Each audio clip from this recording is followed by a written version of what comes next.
학생들이 연수에 감염된 제천에서 학교 내 감염이 발생했습니다. 같은 물병을 마시고 마스크 벗고 사진을 찍는 등 방역 지침 위반이 확인됐습니다. 코로나 방역에 힘을 모아야 할 충청북도와 청주시 공무원들이 오히려 갈등을 빚고 있습니다. 이유도 잘 모르는 도민들은 답답하기만 합니다. 에어로케이가 출범 5년 만에 청주 제주 간 첫 정기편을 띄웠습니다. 국제선 취항까지는 코로나19가 최대 변수가 될 전망입니다. 수계기금 샌다 연속 보도 후 지자체들은 사후 관리 전담 인력 부족을 호소하고 있습니다. 2,000개가 넘는 사업을 12명이 맡고 있습니다. 여러분 안녕하십니까? 강원도 원주에 있는 합창단에 다니던 제천의 중고교생 4명이 어제 코로나19 확진 판정을 받은 데 이어 오늘은 확진 학생이 다니는 학교에서 합창단과 관련 없는 친구 2명이 추가로 양성 판정을 받았습니다. 방역당국이 조사해봤더니 마스크를 벗고 노래하고 먹던 물을 나눠 마시는 등 방역 수칙을 위반한 것으로 확인됐습니다. 보도에 이지형 기자입니다. 제천 지역 중고등학교 3곳에서 코로나19 확진 환자가 잇따르고 있습니다. 강원도 원주 지역 합창단으로 음악 교습을 다니던 중고교생 4명이 먼저 확진된 데 이어 이들과 학교에서 접촉한 학생 2명이 더 감염됐습니다. 합창단에 다닌 학생 4명은 먼저 확진된 20대 합창단원과 차를 함께 타고 제천과 원주를 오갔지만 추가된 2명은 합창단에 다니지 않은 것으로 조사됐습니다. 방역당국은 학교 내에서 감염됐을 가능성이 높은 것으로 보고 있습니다. 갔다 온 친구도 N차 감염자라고 보셔야 돼요. 이제 같은 반이거나 동아리 친구거나 그런 친구들이 감염된 사례예요. 역학조사에서 일부 학생들은 마스크를 벗고 대화하거나 함께 사진을 찍고 물병 하나로 물을 나누어 마시는 등 방역 수칙을 지키지 않은 것으로 드러났습니다.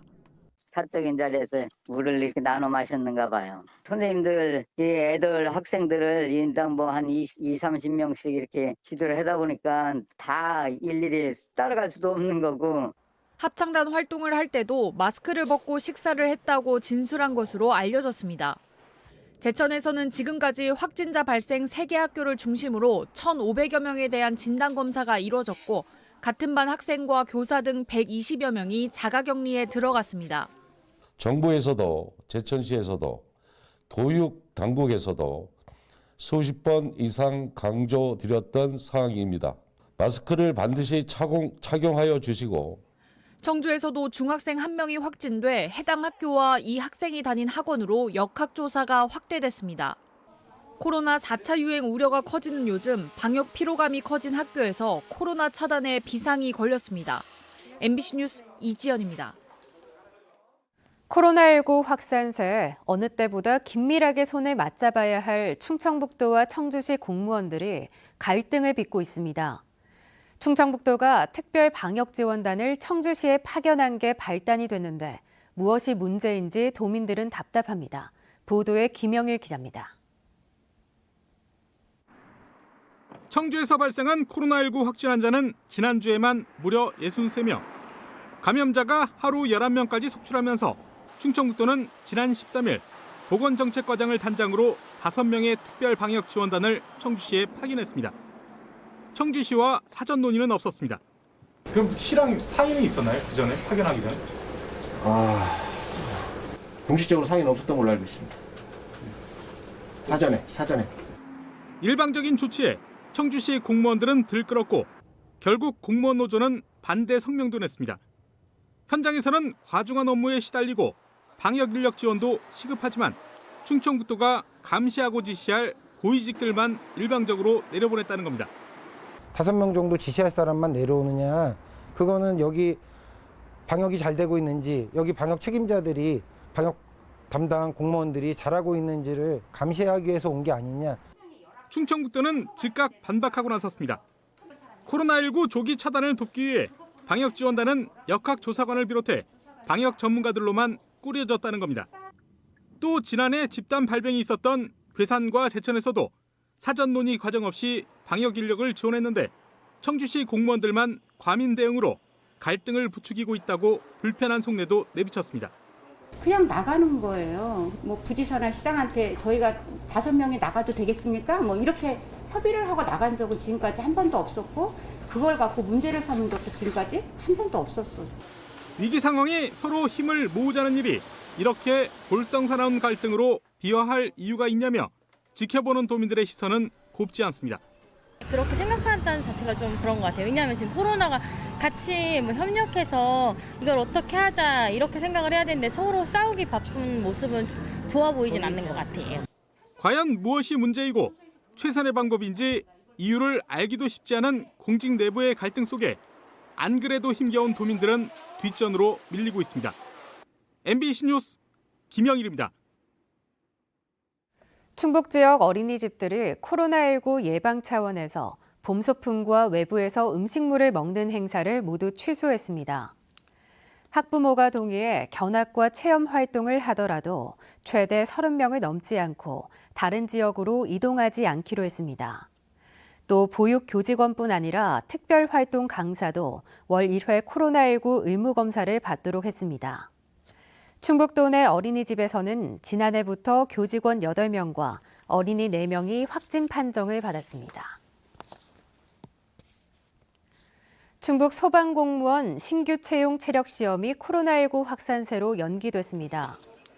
충북 소방본부는 필기시험 응시자 2,063명 가운데 합격자를 대상으로 한 체력 시험을 거리두기 격상에 따라 연기했으며 추후 시험 일정은 정하지 않았다고 밝혔습니다. 이번 시험은 소방공무원 국가직 전환 이후 처음 하는 전국 단위 채용 시험이며 충북의 채용 인원은 308명으로 90.2%의 응시율을 기록했습니다.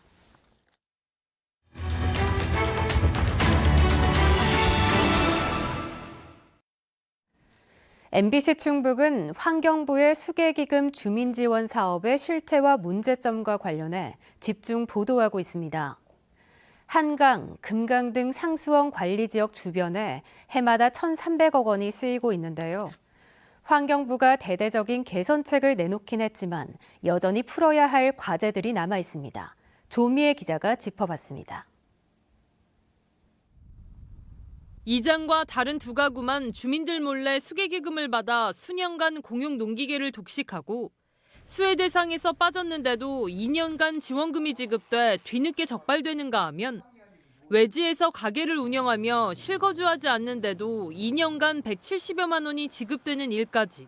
주말에 내려오고 뭐 거기서 이제 장사 같은 거 하고 이렇게 왔다 갔다 하셨나 봐요. 그게 실거주 볼 수 없다라고 해서 그거는 해소를 해라라고 해서. 드러난 사례들 모두 담당 지자체 공무원이 마을 현장에 조금 더 관심을 기울였다면 일어나지 않았을 또는 더 일찍 개선될 수 있는 문제였습니다. 지자체 공무원들도 할 말은 많습니다. 수혜자를 선정하고 집행하고 사후 관리까지 모두 지자체 몫이지만 배정된 인원은 턱없이 부족하기 때문. 금강수계 상수원 관리 지역 중 가장 많은 면적을 차지하는 옥천군의 경우 상수원 관리 지역이 전체 면적의 83%에 달합니다. 주민지원 사업비가 연간 76억 원이 넘고 사업 수만 2천여 개입니다. 그러나 담당 인력은 12명이 전부. 인건비를 지원받아 1년간 채용한 1명을 제외하면 다들 다른 업무까지 처리해야 합니다. 이렇다 보니 사업 발굴이나 소통은 주로 마을 이장에게 맡겨지게 되고 꼼꼼한 실태 점검과 사후 관리까지 기대하긴 사실상 역부족. 지자체마다 대동소이한 상황입니다. 수년째 중앙부처에 인력 지원을 요청하고 있지만 기재부 승인은 하늘의 별 따기입니다. 몇 년 전부터 계속 얘기를 하는 거고 지역환경청에서도 그 부분 수용을 해주려고 하는데 그 인건비에 대한 그 예산도 사실은 기재부 허가를 맡아야 되는 부분인데 승인을 그쪽에서 올라가서 그게 적용이 안 되고 있어요. 환경부도 지자체 업무 부담을 덜기 위해 일일이 조회하지 않아도 전출입, 재산 등 수혜 대상자의 기초자료가 연동되는 시스템 구축에 나섰지만 이것만으로는 부족한 게 현실. 조사하는 것만 일이 아니라 사업을 발굴을 하고 집행을 하고 그다음에 집행된 사업에 대한 관리를 그 당해 연도 거만 하는 게 아니라 기존 5년간 사업이나 이런 거를 다 하고 있는 그런 상황이거든요. 환경부는 지자체 어려움에 공감한다며 인건비 지원 현실화에 힘쓰겠다고 밝혔습니다. 22년에는 또 그 인력적인 부족함이 있으시다면 저희가 이제 기금을 조금 더 확보할 수 있도록 최선의 노력을 다하겠습니다. 주민지원사업 대상자 기초자료를 정확하게 산정할 수 있는 시스템 구축도 올해 법 개정이 이뤄져야만 내년부터 시행할 수 있는 일입니다. 여기에 말초신경 역할을 하는 지자체 전담 인력 충원까지. 수계기금 주민지원 사업의 투명하고 효율적인 운영을 위해 아직 풀어야 할 과제들이 남아 있습니다. MBC 뉴스 조미입니다. 신생항공사 에어로케이가 연기에 연기를 거듭한 끝에 공식 취항했습니다. 출범 5년 만이자 충북 거점 항공사로는 한성항공 이후 무려 12년여 만인데요. 코로나로 인한 항공업계 위기를 재정 지원 없이 스스로 극복해야 하는 만큼 경쟁을 뚫고 청주공항 정상화까지 버텨낼 수 있을지가 관건입니다. 보도에 정재영 기자입니다. 이륙을 앞둔 항공기 안에서 승무원의 최종 점검이 한창입니다. 180석 하나하나 흐트러진 곳은 없는지, 짐칸은 잘 여닫히는지 꼼꼼히 확인합니다. 호기심 가득한 표정으로 처음 보는 신생항공사 기체에 오르는 승객들. 좌석 간격과 재질, 착석감은 일단 합격입니다. 불만족스러운 점도 있었고 또 이게 좀 개선되었으면 좋겠다라는 부분도 있었는데 그런 부분을 신생항공사가 채워줄 수 있을 거라는 기대가 있을 것 같아요. 모든 준비가 끝나고 드디어 이륙. 충북 거점 신생항공사 에어로케이가 청주 상공을 가르는 순간입니다. 운송면허 반려에 역대 최장기간의 운항증명 발급, 코로나 팬데믹까지 무려 5년간의 우여곡절 끝에 날개를 폈습니다. 매일 오전 7시 반부터 밤 10시까지 하루 3차례 청주와 제주를 오갈 예정입니다. 청주공항 거점 항공사가 취항한 건 과거 한성항공 운항 중단 이후 12년여 만입니다. 에어로케이는 6월 30일까지 취항 기념 기간으로 정하고 공시 운임의 최대 25% 할인된 가격으로 승객을 끌어모을 계획. 그 이후엔 충북 도민과 충청권 대학생들에 한해서만 15% 할인 혜택을 적용합니다. 충북을 넘어 세종, 대전 등 충청권 관문공항을 거점으로 하기 때문인데 정작 지자체 재정 지원을 받는 데는 실패했습니다. 거점 항공사만 특별 지원할 근거가 없어 형평성 문제가 발목을 잡은 걸로 전해집니다. 국제선 재개 전까진 뚜렷한 해법이 없어 코로나 속 적자 운항을 언제까지 버틸 수 있을진 미지수입니다. 지방 거점 항공사들, 특히나 신생 항공사들도 기존의 항공사들하고 같은 금융 지원이라든지 여러 가지 생존에 대한 필요한 이런 대책을 좀 마련을 좀 해줬으면. 충청북도는 청주공항과 지역경제 활성화에 크게 기여할 것이라면서도 당장 재정 지원은 어려우니 청주시와 함께 홍보를 돕겠다는 입장입니다. 신생항공사이기 때문에 홍보에 주안점을 두고 충청권과 경기도 수도권 남부 지역에 한 1,200만 명의 잠재 수요가 있거든요. 이분들한테 적극적인 홍보를 통해서 지난 2018년 충북연구원은 에어로케이가 운항하면 이후 3년간 충북에 5,276억 원의 부가가치와 1,005명의 고용 유발 효과가 생길 것이라고 분석했습니다. 에어로케이가 버티지 못할 경우 충북의 기대 효과도 모두 사라진다는 의미가 됩니다. MBC 뉴스 정지영입니다. 지난달 충북의 취업자 수가 1년 전보다 2,000명 늘었습니다. 충청지방통계청에 따르면 지난달 충북 취업자 수는 88만 5천 명으로 1년 전 같은 달보다 2,000명 증가했습니다.